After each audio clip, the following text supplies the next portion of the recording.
시작하기 앞서서 중요한 후원해주신 프로젝트 위에 꼭 이정란 자매님 찾아주시고 아직도 안 사신 분 안 되겠죠. 목동교회라는 프로젝트 위에 드시길 바랍니다. 네, 그러면은 오늘 이제 누가복음 개론 시작하도록 하겠습니다. 이제 목사님 말씀해주신 대로 마가복음을 하고서 누가복음 해야 되는데 사정이 있으셔서 이렇게 누가복음 시작하도록 하겠습니다.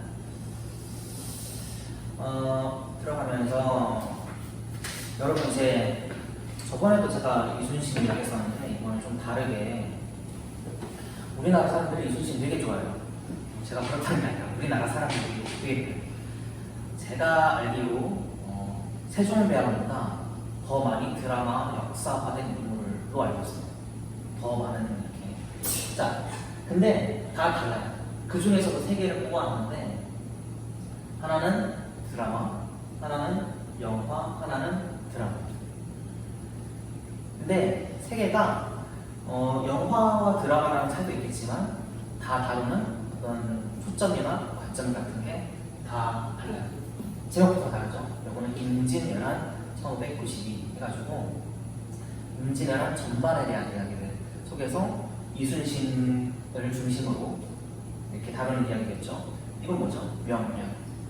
이순신이 나오는데 그 중에서도 이순신이 했던 명량에 대한 전투에 대한 집중적으로 다루는 이야기고, 이거는 이제 이순신이라는 인물을 중심으로 이렇게 드라마를 이렇게 했다라는 겁니다. 그래서 세 개가 난중일기를 중심으로 이렇게 하는 거겠지만 그 안에서도 서로 간에 같은 전투에 대해서도 뭔가 좀 다르게 다루는 것들이 있어요. 예를 들어서 대표적으로 좀 명량의 그런 편이에요. 하나를 예를 들어볼까요? 내용 추가 아니면 각색 이런 것들이 있는 건데 영화를 보신 분 중에 기억나시는 분은 모르겠는데 이제 이순신 장군이 이렇게 명량전에서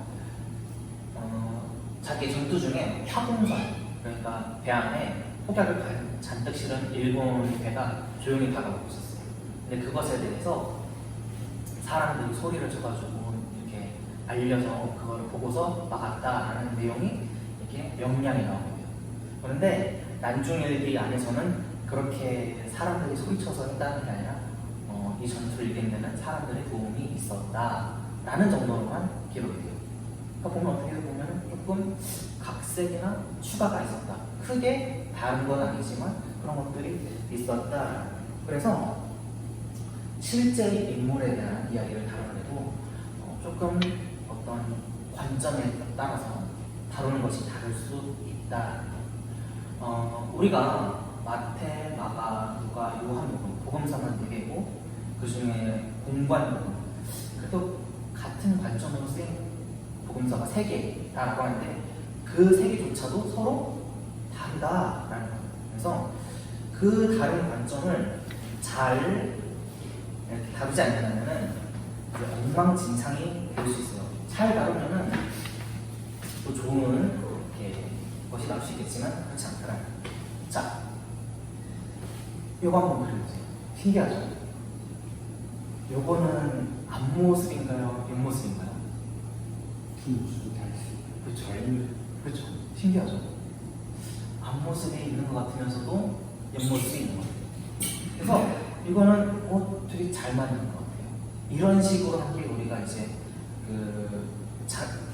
예술가, 그렇죠? 갑자기 이런 생각이 나요. 어떤 예술가 이런 식으로 많이 그리죠. 그래가지고 그런 거를 현대식으로 해석하면은 이렇게 될 수 있다. 잘하는 경우예요. 그런데 그렇지 않게 되면은 좀 뭔가 어수선해진 거죠. 이런 식으로 보일 수도 있다.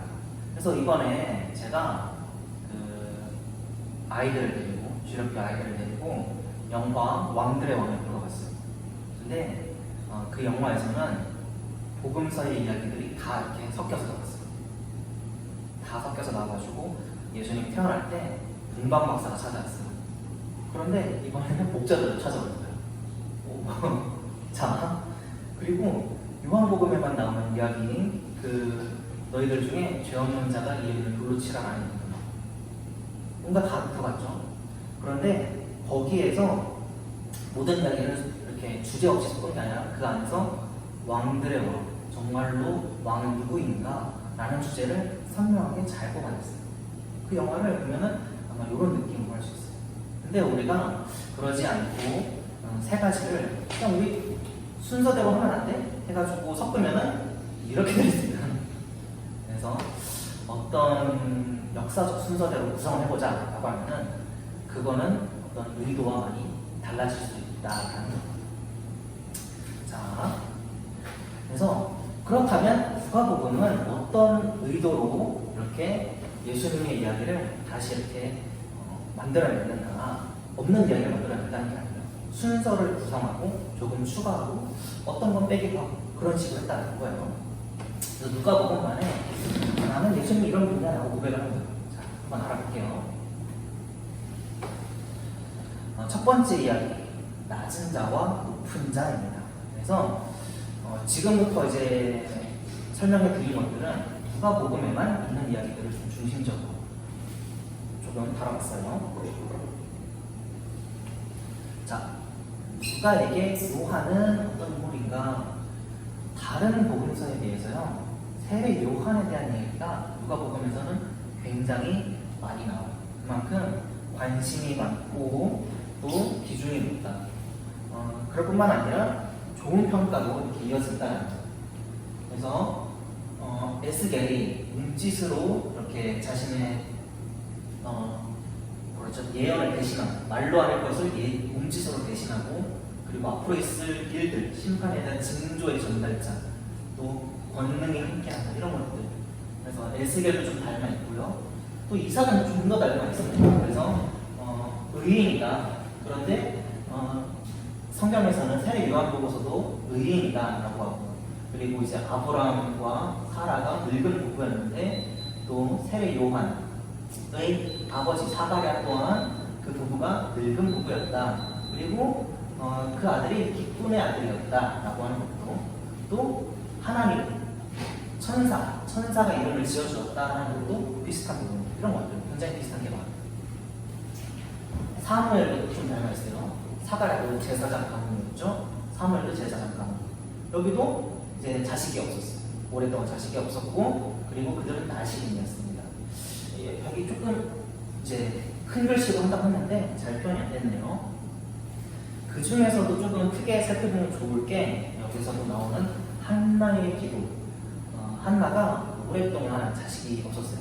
자식이 없었는데 자녀를 얻게 되고 나서 기도를 드리게 됩니다. 그런데 그 내용이 누가복음에도 비슷하게 마리아를 통해서 나오게 된다는 거예요. 자, 근데 그 기도의 내용이 굉장히 독특해요. 한번 보도록 할게요. 마리아의 찬가. 왜 누가 굳이 이런 내용을 썼을까? 되게 초반에 나오거든요. 초반에 나오다는 건 뭐냐면은 주제와 연관되어 있다. 주제와 연관되어 있다. 한번 볼게요. 이건 이제 누가복음 1장 46절에서부터 55절에서까지 나오는 이야기입니다. 제가 그걸 좀 요약했어요.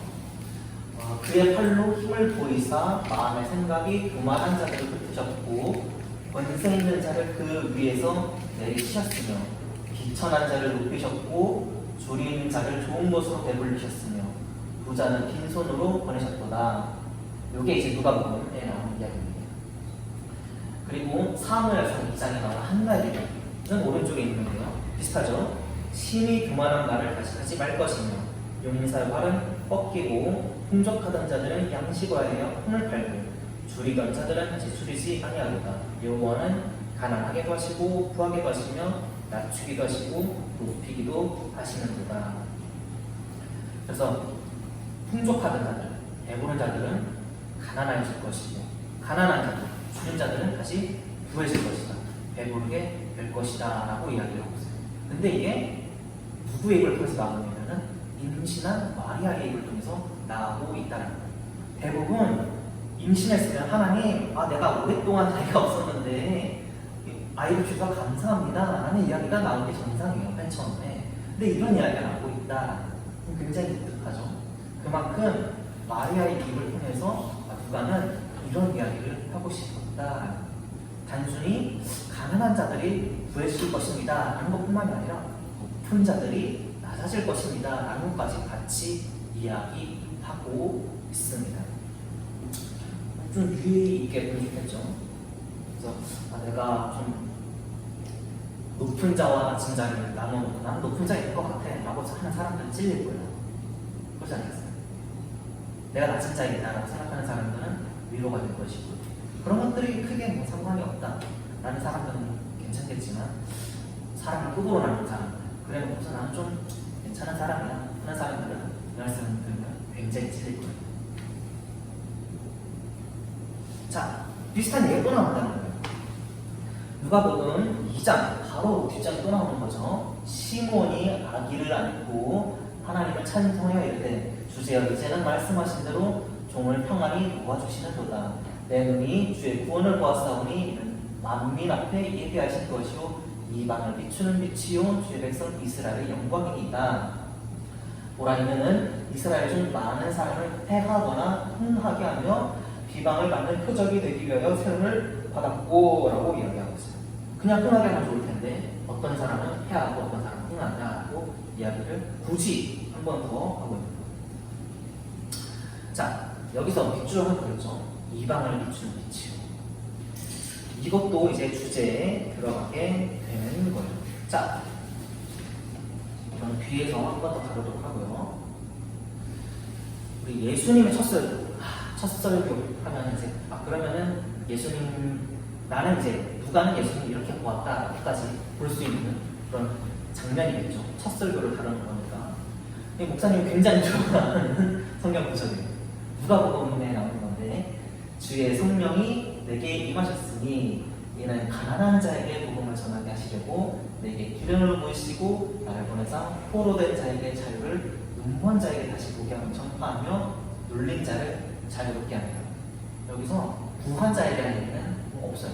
그냥 다들 낮은 자가 다시, 포로된 자가 다시, 눈먼 자, 눌린 자들이 흥하게 되는 이야기를 다루고 있습니다. 그래서 마태복음하고 좀 다른 것들이 뭐가 있냐면, 마태복음에서 우리 산상수훈, 마태복음 5장에 나오죠. 예수님께서 설교하실 때 어떤 사람들이 복이 있냐고 하냐면 심령이 가난한 자는 복이 있나니 라고 해요. 근데 누가복음 6장에서는요 그렇게 이야기 안 해요. 가난한 자는 복이 있다고, 줄인 자는 복이 있다고. 조금 더 누가복음은 그런 것에 관심을 두고 자기의 관점을 좀 넣었다고 볼 수 있습니다.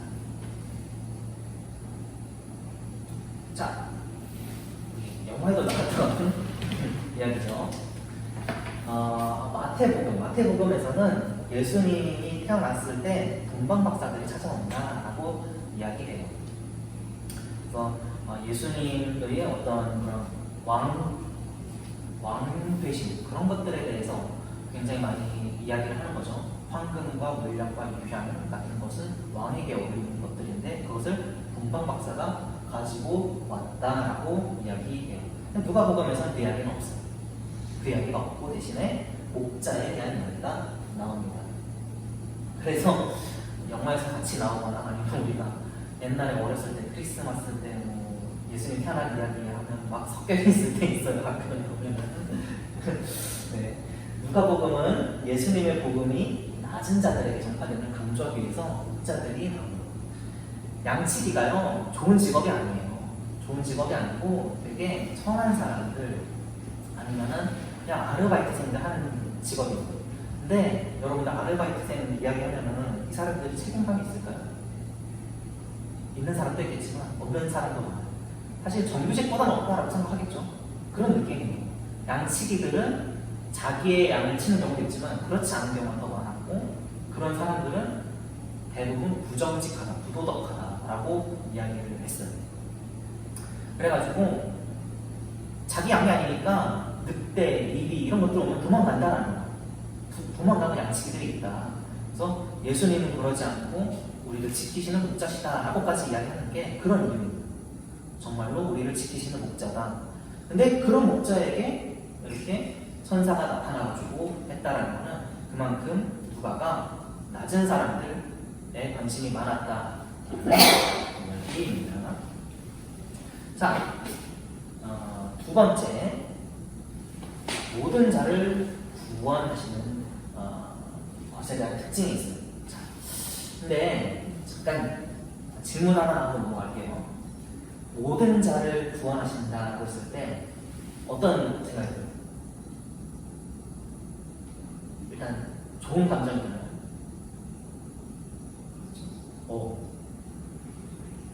모든 자를 구원하신다. 그러니까 약자들 또 병든 사람들 이런 게 있기 때문에 모든 사람들은 조금 부정적인 생각. 부정적인 게 있다. 부정적이다. 왜 그런 거예요? 안 된 사람은 치자도 됐으니까. 저도 부정적인 것 같아요. 뭐 이방인이나 범죄자 이런 사람도 다 구원한다라는 생각이 들었습니다. 그러면 뭐 성함이 태어나지 않아? 전도사님께서 모든 자를 구원한다는 게 신약 시대잖아요. 신약 시대에 누가 여기서 쓰는 건데 우리는 이제 애동료를 주로 이야기하고 있는데 이 모든 자를 그냥 우리가 정의하기 상당히 어려운 문제라고 생각을 해요. 선택된 양들만 해당하는 것인지 아니면 선택되지 않은데도 중복이거나 하나님의 특별한 어떤 걸 통해서 그분들도 받아들이는 것인지 그거를 우리가 이야기하기는 항상 어려운 문제죠. 네. 그래서 누가복음에서는 이런 특징이 있어요. 모든 자에 대한 관심. 낮은 자, 병든 자, 가난한 자뿐만이 아니라 모든 자라고 하면요, 원수까지 포함해요. 원수까지. 그냥 이 세상 모든 사람들이 구원받았으면 좋겠어요. 그런 생각이 아니에요. 여기에는 원수까지 들어간다는 거예요. 이러면 이제 문제가 좀 심각해지죠. 자, 볼게요. 예수님은 족보부터 들어가요. 족보부터. 마태복음에서는 예수님의 족보로 시작해요. 예수님의 족보로 시작하는데 예수님이 어떤 분이냐라고 설명할 때 족보를 시작하는데 모든 대수가 아브라함부터 다윗까지 14개, 다윗부터 바벨론으로 사로잡혀까지 14개로 바벨론으로 사로잡혀간 후부터 그리스도까지 14개더라 라고 했을 때 아브라함부터 다윗까지 그러니까 민족적, 그리고 다윗부터 바벨론으로 사로잡혀갈 때까지 왕권적, 그리고 그 왕이 그냥 왕이 아니라 바벨론으로 사로잡혀간 후부터 그리스도까지니까 이건 이제 바벨론이니까 남유다죠.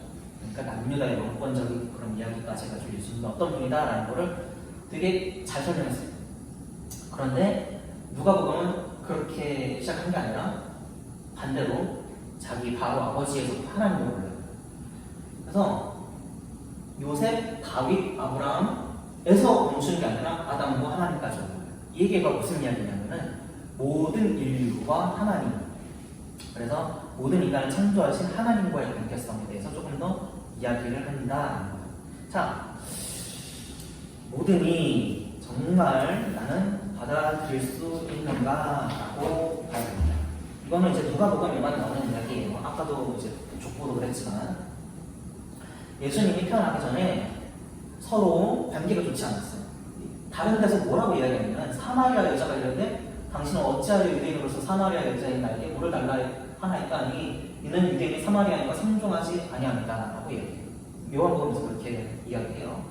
또 우리 조상들이 이 산에서 예배하는데 당신들의 마음은 예배할 곳이 예루살렘에 있다 또 있다. 요한복음 4장에서 이야기해요.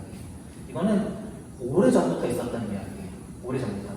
남유다와 북이스라엘이 나눠졌을 때부터 있었던 이야기고, 그리고 남유다 백성들이 돌아온 이후에도 계속 있었던 이야기예요. 그래서 그것 때문에 전쟁이 일어나고 남유다 사람들이 올라가가지고 이 사마리아에 있던 산당을 파괴하고 그 사람들을 죽이는 일들이 예수님 태어나기 전에 있었어요. 그러니까 관계가 굉장히 안 좋겠죠. 굉장히 안 좋죠. 예수님 태어나기 전에 사마리아 지방을 선전하겠고 그렇게 해요. 근데 누가복음에서만 나오는 이야기에서는 선한 사마리아인 이야기예요. 선한 사마리아. 누가 우리의 이웃인가? 라고 했을 때 굳이 사마리아인까지 꺼낸다. 굳이. 자, 이런 이야기가 이것만 있는 게 아니에요. 자, 세리 이야기가 굉장히 많아요.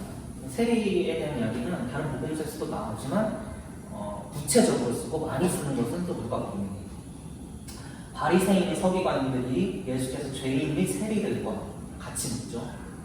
그러니까 세리는 죄인과 똑같다는 아니에요. 어찌하여 세리 및 죄인들과 함께 묻는가? 복음서에서 다 그렇게 이야기해요. 마가복음, 마태복음 다 그렇게 이야기하고요. 심지어 세리와 창녀를 같이 보고 세리, 창녀, 죄인은 같은 동급이다라고 이야기해요. 그래서 마태복음에서도 한 번만 이야기해요. 그냥 세리와 창녀들이 너희들보다 먼저 하나님의 나라에 들어갈 것이다. 실제적인 어떤 이야기는 다루지 않는데 실제적으로 다루는 이야기가 이제 누가 보면 무슨 이야기였죠? 우리 저번에 설교로 나왔었던 삭개오 이야기. 삭개오 이야기가 누가복음에서만 나와요. 그냥 세리가 아니에요. 내 제자인 세리가 아니고 그냥 세리가 아니고 세리장이. 그러니까 세리 중에 두목이라는 얘기죠. 그런 사람의 삭개오의 이야기를 굳이 꺼내가지고 예수님이 삭개오에게 찾아갔다라고 이야기해요. 그리고 이 이야기도 이제 누가복음에만 나오는데 경건한 바리새인과 또 죄인 세리가 기도를 해요. 성전에 가가지고 기도를 하는데 바리새인은 나는 토색과 간과 불의 같은 걸 저지르지 않을 수 있어서 하나님께 감사합니다. 난 저들과 같이 지내지 않아서 정말 나는 감사합니다라고 바리새인이 기도를 해요. 세리는 가가지고 하나님 제가 정말 죄인입니다. 제가 잘못했습니다 라고 기도해요. 누굴 보고 의인이라고 하냐면 세리를 가지고 의인이라고 해요. 또 이 이야기는 다 나오거든요. 예수님 발에 향유를 부고 자기 머리칼로 예수님의 발을 닦았다라고 해요. 근데 굳이 거기다가 다른 데에서는 죄지은 여인이라고 하는데 여기서는 죄지은 여인이라고 이야기를 붙여요. 그러니까 되게 죄인들, 소외된 사람들, 그런 사람들에까지, 원수에게까지도 시선이 가는 게 누가복음의 복음이다라는 거예요. 이게 되게 무거운 이야기입니다. 자, 우리나라 사람들이 제일 싫어하는 나라를 순위 볼까요? 2021년 이후로 달라졌대요. 그게 이제 2021년 이전이에요. 최근에서는 이제 중국, 우리나라 사람들이 제일 싫어하는 나라가 1등이 이제 중국이라고 합니다. 요새 그리고 이제 정치 이야기로 뉴스가 아주 시끌벅적하죠. 네, 그래서 조금 애국 보수다라고 하시는 분들은 지금 대통령 하는 일들이 굉장히 싫어하실 거고요. 지금 대통령을 좀 긍정적으로 보시는 분들은 그래도 좋게 보시지 않을까. 서로 되게 싫어요, 그죠? 원수같이 보죠. 이거는 그래도 사실 좀 먼 이야기예요. 원수는 사실 가까이 생각해요. 네. 가까이. 예를 들어서 뭐 직장에 있을 수 있고요, 가족에 있을 수 있고요, 친구 중에 있을 수 있고요, 교회 안에서도 있을 수 있고요. 원수, 네, 그럴 수도 있는데 그런 사람을 용서할 수 있는가, 나는 받아들일 수 있는가라고 했을 때 누가복음은 그래야 한다라는 이야기를 하고 있습니다. 그래야 한다라고 되게 구체적으로, 직접적으로 이야기를 하고 있는 거예요. 마지막 세 번째 주제입니다. 손가락이 잘못됐네요. 세 번째로 알고 있네. 닮아가기 그리고 전파하기입니다.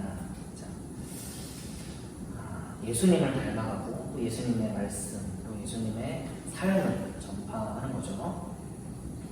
자, 다른 사람들이 보기엔 그래도 예수님과 예수님 12제자들이 있었죠. 다른 복음서들은 제자들을 굉장히 폄하해요. 목사님은 베드로를 되게 무식하다고 이야기하고 못난 제자라는 거죠. 맞는 말이에요. 왜냐하면 복음서에 그렇게 써있어요. 마태복음, 마가복음에서는 제자들을 제일 좀 못나게 이야기하고 그 중에서도 마가복음이 제일 그런 편에 속해요. 자, 보시면 너희는 어찌 그렇게 둔하냐, 아직도 깨닫지 못했느냐라고 이야기해요. 베드로가 준 그리스도의 살아계신 하나님의 아들입니다라고 고백을 했는데 예수님이 그 다음에 나는 이제 십자가에 달려서 죽고 부활한다라고 자기의 기대와 다른 얘기하니까 베드로가 예수님 잡고 아니 어떻게 이럴 수 있냐고 이거는 내 계획과 다르지 않냐고 붙잡고 항변하니까 역사를 붙잡고 항변한 것 같아요. 내가 봤을 때는 그런 이야기를 해요. 근데 예수님이 그런 베드로에게 사탄아 물러가라. 베드로에게 수제자에게 베드로에게 되게 가혹하게 얘기하죠. 근데 누가 보면은 이런 이야기들이 나오지 않는다. 좀 제자들을 좋게 보고 있습니다. 오히려 이런 이야기를 덧붙여줘요. 누가 덧붙여줘요. 굉장히 좀 얘네들이 이런 이유가 있어요. 왜 그러냐면은 뜻이 감추어져 있어서 아직 몰랐을 수 있다. 뜻이 감추어져 있어서 또 겟세마네 동산에서 제자들이 이렇게 자고 있을 때 예수님 질책하죠. 근데 이제 누가복음에서만 들이 슬픔에 지쳐서 잠들었다라고 얘기를 해주고 있어요. 그런데 이런 사도들이 예수님을 닮아간다. 예수님을 닮아간다. 보면은 이제 우리 누가복음과 사도행전이 이어져 있죠. 누가복음에서 나왔던 이 사도들이 사도행전 제자들 사도가 되어가지고 사도행전에서 이들이 어떻게 변하느냐 예수님처럼 일을 한다. 예수님께서 성령을 받으신 것처럼 제자들도 사도행전에서 성령을 받습니다. 예수님께서 중풍병자를 고치셨어요. 베드로가 시작하자마자 사도행전 처음에서 중풍병자를 고칩니다. 그것 때문에 베드로가 붙잡혀가게 돼요. 백부장의 초대에 의미 있어요. 백부장 고넬료를 찾아갔습니다. 베드로가. 그리고 달리다보면서 예수님께서 과거의 죽은 아들을 살리시고 또 욥바의 다비다를 일어나라 라고 하면서 살렸는데 이거 외에도 이렇게 똑같이 예수님을 따라서 닮아가고 살아가는 제자들의 이야기가 사도행전에서 이어서 나가고 있다라는 겁니다.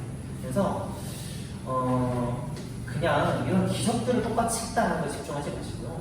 그거만 할 게 아니라 누가복음에서 예수님이 어떤 이들에게 관심을 보이셨는가, 죄인들, 약자들, 소외된 자들, 그리고 이방인들 이런 것들에 대한 전파를 같이 하면서 닮아갔다라는 것을 보시면 되겠습니다. 자, 거의 이제 끝나가는데요. 예수님께서 이렇게 이제 사도행전에서 이야기하신 거죠. 오직 성령이 너희에게 임하시면 너희가 권능을 얻고 예루살렘과 온 유대와 사마리아와 땅끝까지 이르러 내 증인이 되리라 하시니라 라고 이렇게 이야기합니다. 굳이 사마리아 또 넣는 거예요. 굳이 사마리아 또 넣는 거예요. 그냥 예루살렘과 온 유대 우리나라만이 아니에요. 우리나라만 아니라 원수 그리고 원수를 포함해서 모든 민족에게까지 복음을 전하는 것이 우리들의 사명이다라는 거예요. 우리 생각할 때 원수 있나요? 지금 누구와 원수인지는 이제 자기가 마음속에 여겨져 있죠. 그때그때 생길 수도 있고 그때그때 다를 수도 있고 그게 부디 자기의 아내나 남편이 되지 않기를 바랍니다. 그러지 않길 바랍니다. 그러지 않길 바랍니다. 그래서 하는데 제가 하나를 거부했어요. 예루살렘 온 유대와 사마리아 땅끝까지 하는데 뭐가 필요하냐면 성령이 필요하다는 성령. 이거 자기의 힘으로 할 수 있는 게 아니에요. 성령. 그래서 누가복음 12장에 이렇게 이야기합니다. 사람이 너희를 회당이나 위정자나 권세 있는 자 앞에 끌고 가거든 어떻게 무엇으로 대답하며 무엇을 말할까 염려하지 말라. 마땅히 할 말을 성령이 곧 그때에 너희에게 가르치시리라 하십니다. 이것도 누가복음에 나오는 이야기인데요. 성령이 가르치신다는 거예요. 그러니까 너희가 말을 해야 돼요. 말을 하라라는 거예요. 잡혀가도 떨지 마라. 다 알려줄 거야. 그러니까 어디 가서도 전파하는 거에 대해서 주저하지 말라라는 거예요. 실제로 이렇게 그 이야기가 나와요. 사도행전 이야기죠. 베드로가 중풍병자를 고쳐요.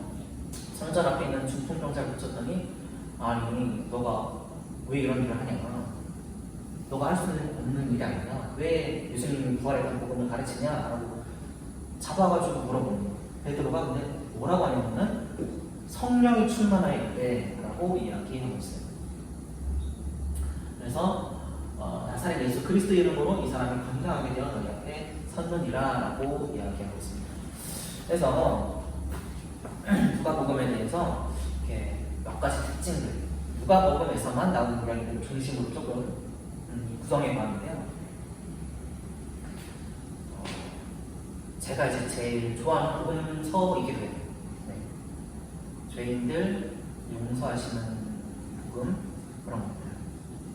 그래서 여러분들도 마태, 마가, 누가, 요한복음 읽으면서 내가 제일 좋아하는 복음서 무엇인지 또 나에게는 예수님이 어떤 분인지를 한번 생각해 보시면 좋을 것 같아요. 나에게 예수님이 어떤 분인지. 그래서 마태도 자기만 예수님상 있었고요. 마가도 있었고요. 누가도 있었고 요한도 있었어요. 나도 있다는 거예요.